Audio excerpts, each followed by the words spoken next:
نادية خان تقلك بخير هاتي مسباساتك انت هاتي دنج امريكا من خاص بري از به هندي وي بامك دنگ خوشكو جها باندو روجا او جي رزقار كرنا بينجيو يك جنو زاروين ازديابون ونها جهشت نشنقالي يعني او فيديو اشترت شبو وقت تديتي نها ما بري خدا فيديو تدي او تشتكي قالك مازناش مهمو كاراو افتشتها كم سرت كنا هاوار وسرت شنا دراو وان دولتاش بر وان كچو جنا وافيت هكا وصالو نيبكا بهتر جيل دست وان دبونو هاد بونو حالي وان قالك رزيل بوبول دست وان دا تشتكي قالك مازن بو خاصة وكا بينجويك بيكجر خلاص بن كيف ما قالك هاتي داو نعم اسي في دارم ما تفدا نزيك رزقار بنو كسكاري تدنا فوان دا ان شاء الله نادية خان تو بوي كساتيك جهاني همو جهانها بحثي تدكا تايبز جي تو بوي وكو سنبلا قربانية كارين داعش كرين بسري ملة عراقي بتايبت سوريا وبتايبت جي ازديان بيامي تتشيا تدي خوازي تش جهاني رابيجي تشتيز جهاني رد بيجم وكاو هطان هزت بيجمو داري عالمي همو يجي انو اف داعش بيا سكناندن اف ارهاب كداعش بي وهكا نداعش بي الآلية دي جبي وكو إرهابي بيا سكناندن أفضل مسرفان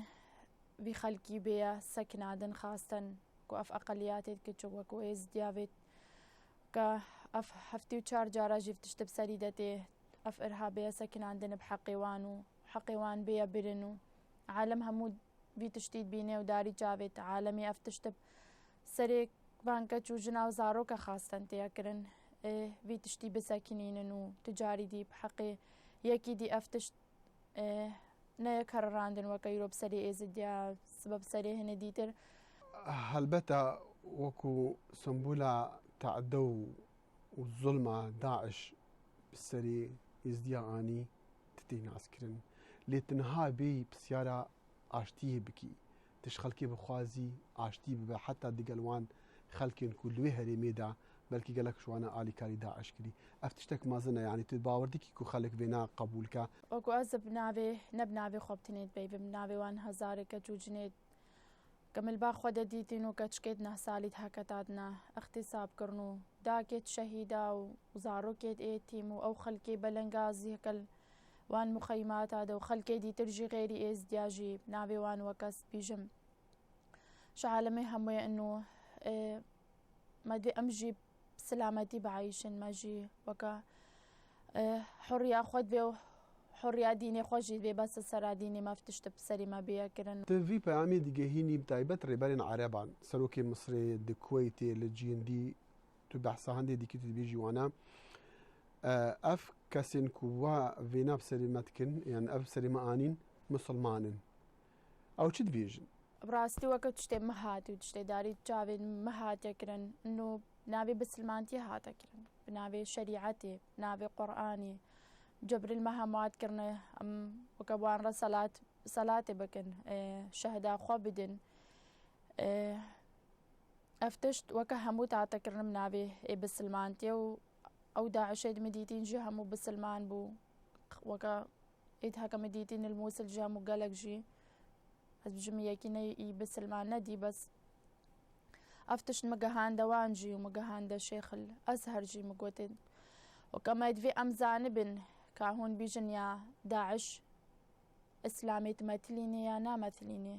كنا مثليني جي هون داعش بكافرين نكرنا اعطانها كيش وانا قلت يا امنا ام في اسلام وان قبول وكان رئيس مصر جي وكويت جوان وقالك بسلمان جي مديتين جي جفي تشتي خد دور الدنيا ودينك وكا عالمي دا في اغتصابي وفي كشتني وفي تشتي قبولناك البيش جابت عالمي بنابي دينك بيكرن لبا وقفك إسلامية مازنش مرد فيجا أم في تشتي وكا زانبن إنه أونا بسلمان بون أو هلوستي إسلامي هطانها تدية أزدمت بيجم بسلمان نهمو داعشن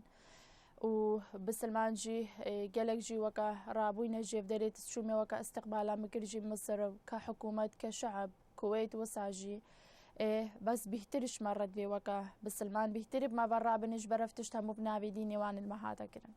نادي خانم تهاتي دست نشان كرج بوركرتنا خلاتي نوبل اتزانم لستاكو خلكن هاتينا دان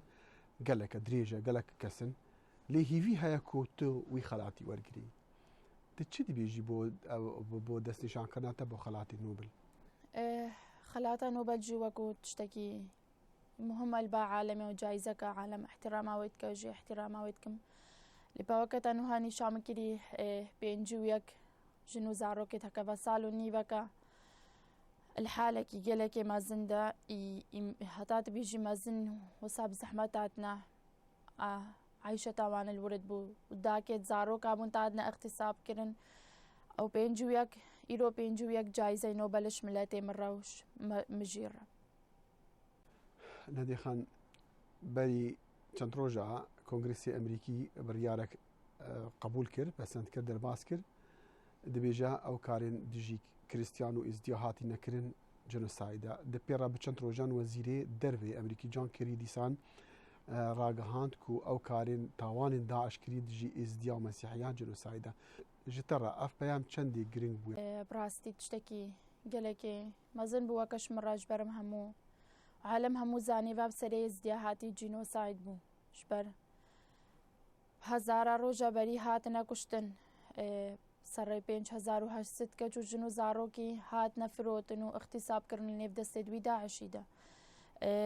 Minteqêt me hemû hatine xerakirin, mezaratê me hemû hatine fecirandin, kurkêt me hetan wiha سەرڕێی هەزار کورکی تەیە دەڕباندنە سەروی فکرێ داعش و ببنە ئەرهاب و مستەقبلێکی ئێزدیاوەکە نەمایە و بە هەزاراتێن وەکال سەربان بەحراوانی لیۆنان وان لوان دەراژی حالێوانی پیسە و کەمپا حالێوانی پیسە ئەف جینۆسات بوو سەری ئێزدیا هات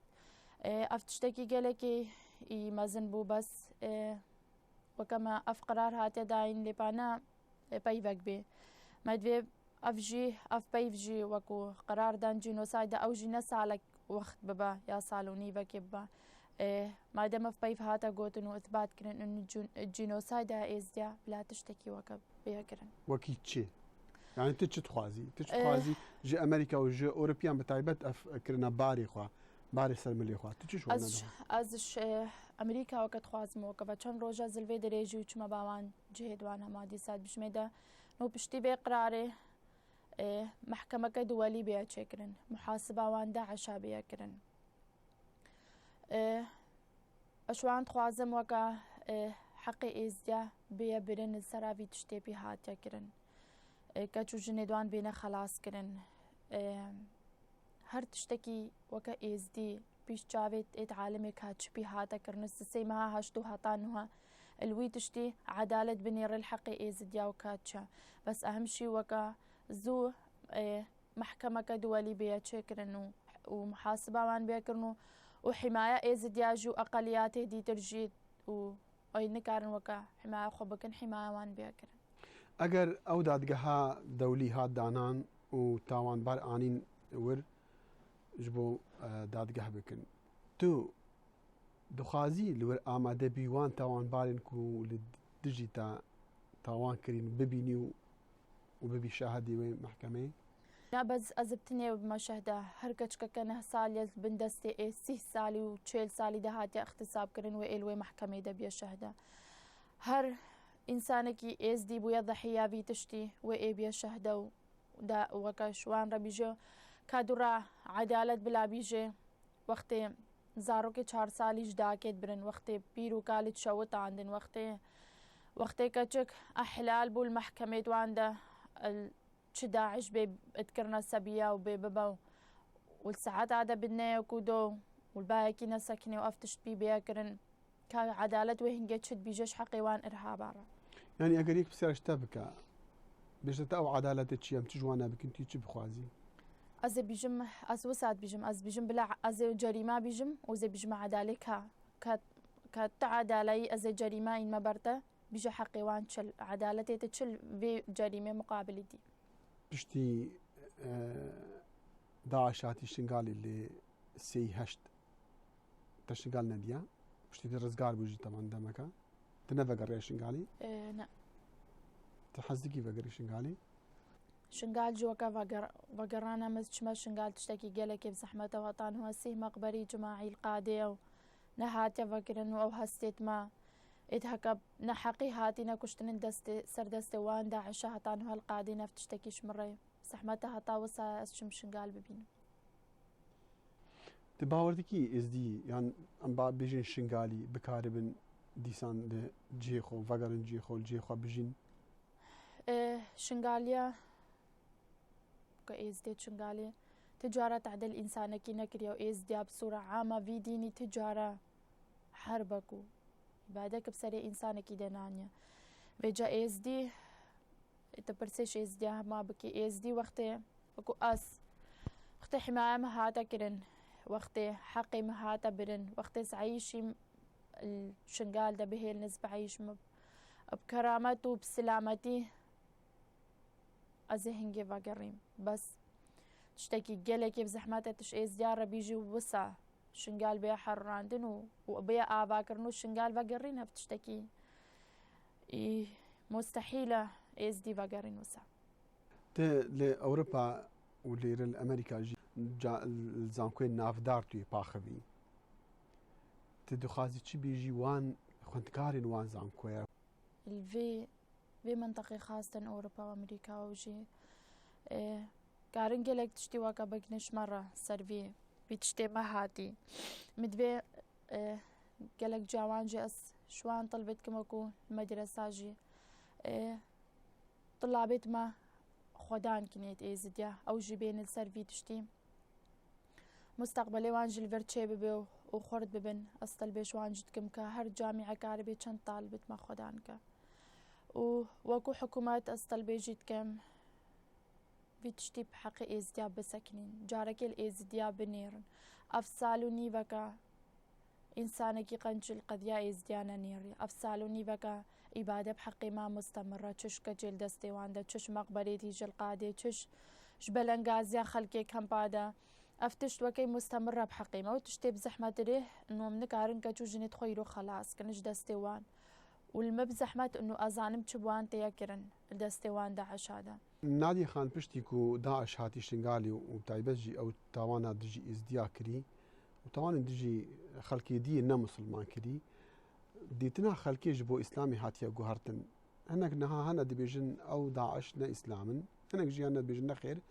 هر أون إسلام تشكو لبي قرآني ولبي شريعتي ولبي قانون الإسلامي دجن وكو قربانيا كارين داعش تشد بيجي راستي وقتي هاتينا إيزديا هجوم كرني إنها همولي باقلك شوان خلقيت بسلماني شنغال دا وآلي بعاج وبلي جوان منطقة خاصة وكنيزيكي قندي ما كوچو قلق جهشنا داعش صار في ديني صار شبر داعش هات شبر داعش جبر المتكر أم بسلمان ببن جبر هاتا إيزديا قوتا إيزديا تتشتش ورايا كشتنيا بسلمان بون أفتشت هبو وكب ما كرب نافي إسلامتيه ونتشتكي بدزي تشتكي بعلني داري عالمي همي بجا أفتشت مقهان دولة العربية جي وأزي هرقهين مجي وقتها هناك بيجن إسلامه وهناك بيجن إسلامه شوي كي مقوتا وانجي كابيجن ورابن مرة كبسلمان كإسلامتي همو مرة رابن نو داعش إسلاما يانا كيرتي من بسلمان ديتنو قلق مرة رابونو كاستقبالا مكرن فكرة مهاتا غيران دنو ديم أزد بيجن واكا دينك البيت تشتي قابلناك إنو دينك كامل ببيا إرهاب ناف تشتكيني غلطة اللي باكرتي البا قلقي ديد واكا متضحية واكا متهكب نابي بسلمان دي 10 جارة و 15 جارة تادنا اغتصاب كرنو وعائلة كاملة هكا هاتينا كشتنو أو أفتشتر بيشافي دوانا هاتويا غيران دن فيجا شويكي أزج عالم يجرد بيجمو شخلكي هم يرد بيجم أو جريمة هكا تادنا كرن بنابي إسلامتي فيجا لازم بسلمان جل فيكي وكا همو مرة رابن جمزان بن كايرو داعش بسلمان يانا نادي أنا أزقلك سباسيتتكم دسي تخوش السي في دارم جرابي أمتى ببينن تهرقرا خلاتي نوبلي ولسر آستي جيهاني وكو سمبولا آشتيتي ناس كرج بشوناكو سمبولا قربانية داعش بي.